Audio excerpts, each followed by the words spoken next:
teman-teman, assalamualaikum warahmatullahi wabarakatuh. Bismillah kanthi nyebut asmani Gusti Kang Moho welas lan moho asih.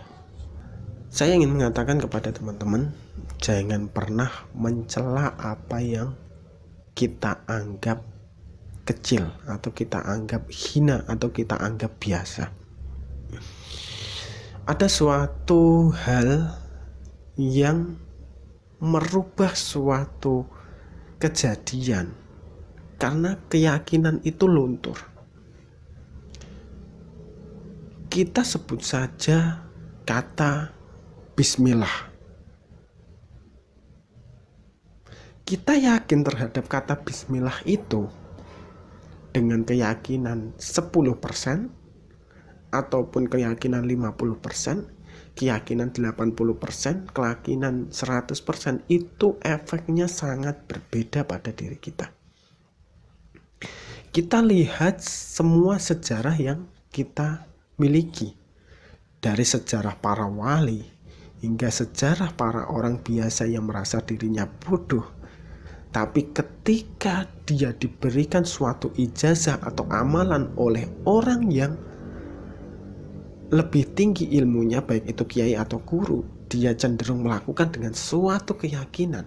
Itu justru efeknya luar biasa. Coba kita lihat orang-orang zaman sekarang, ketika berbicara bismillahirrohmanirrohim, itu apa yang dia keluarkan? Itu tidak memiliki efek apa-apa.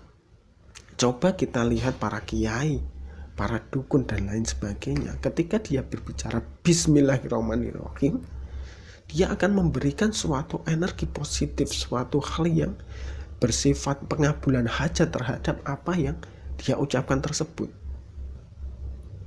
Itu belum lagi ketika orang yang merasa dirinya bodoh terus meminta ijazah kepada kiai, meyakini dengan sepenuh hati, maka secara otomatis apa yang dia mintakan, apa yang dia persembahkan kepada dirinya itu, misalnya dia tidak hafal dengan kata bismillahirrahmanirrahim dan bisanya hanya bis, dengan keyakinan 100%, maka apa yang diajarkan itu bisa terkabul. Telah banyak suatu cerita yang kita dengar, cerita-cerita para wali itu yang luar biasa, walaupun kalimat yang diucapkannya itu salah.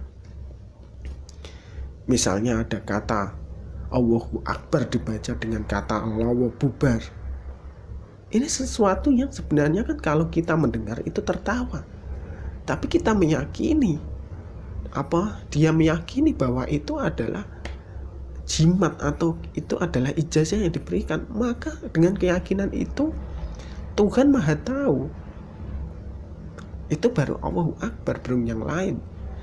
Ketika ada suatu wali yang berasal dari Pati misalnya, diberi wejangan oleh seorang sunan dari Kudus bahwa setiap air itu pasti ada ikannya, dan dia mengugemi atau meyakini hal tersebut. Pada akhirnya dia berada di empang ada ikannya, bahkan di dalam air kelapa itu ada ikannya. Ini adalah kekuatan dari keyakinan.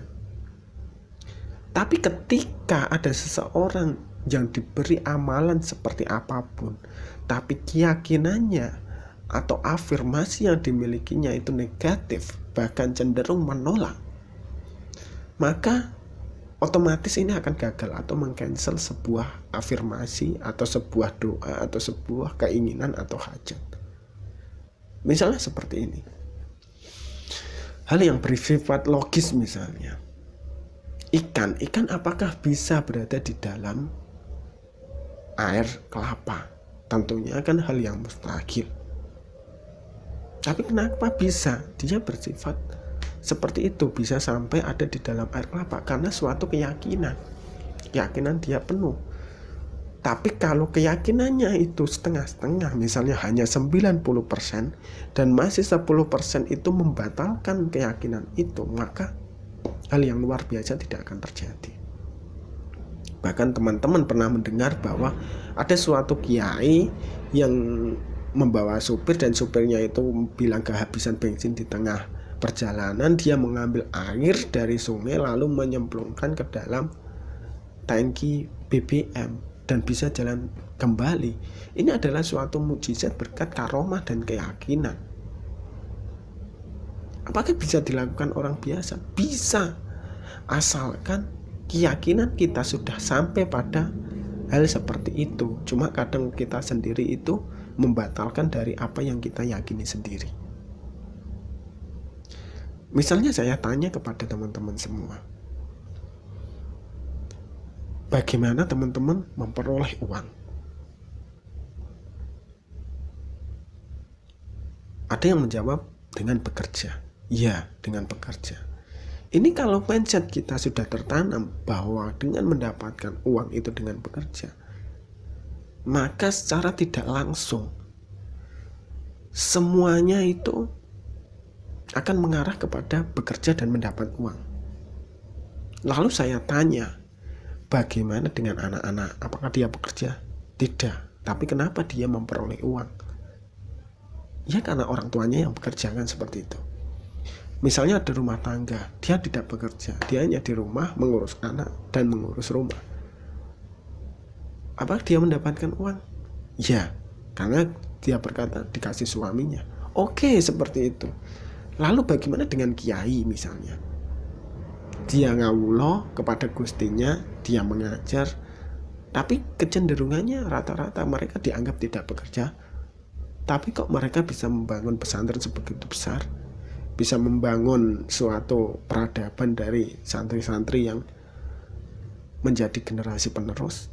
Apa sebabnya? Keyakinan kita.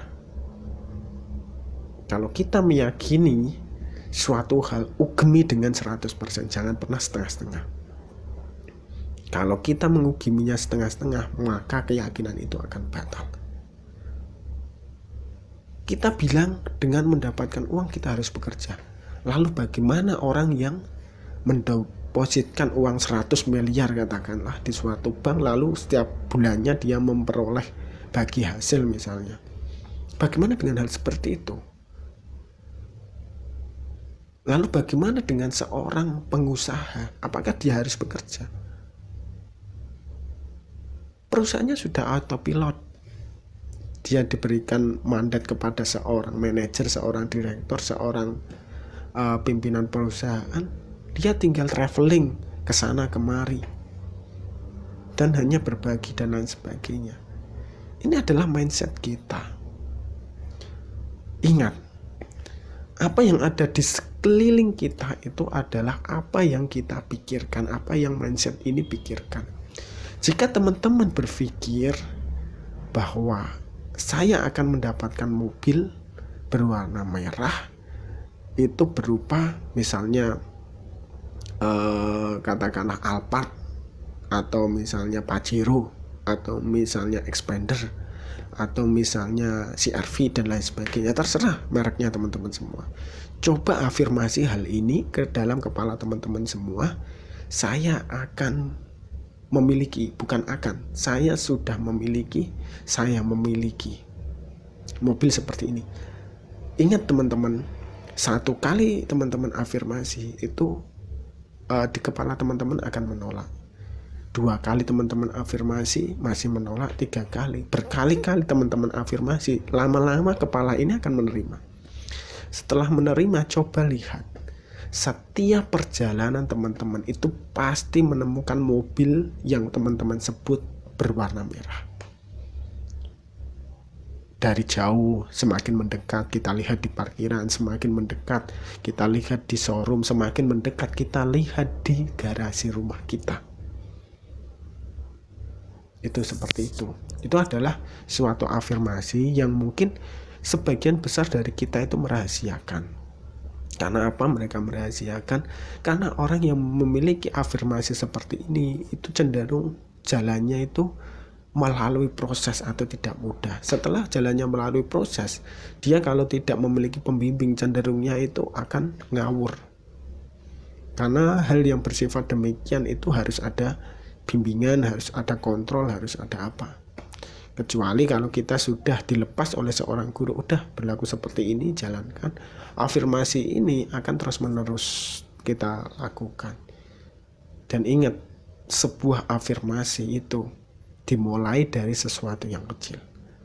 Mulai dari berpikir positif, berbicara positif, dan berfirasat positif. Itu lama-lama akan membentuk suatu afirmasi yang positif. Jangan pernah berkata semoga, mudah-mudahan, tidak, belum, dan lain sebagainya. Oke, seperti itu. Semoga bermanfaat dan wassalamualaikum warahmatullahi wabarakatuh.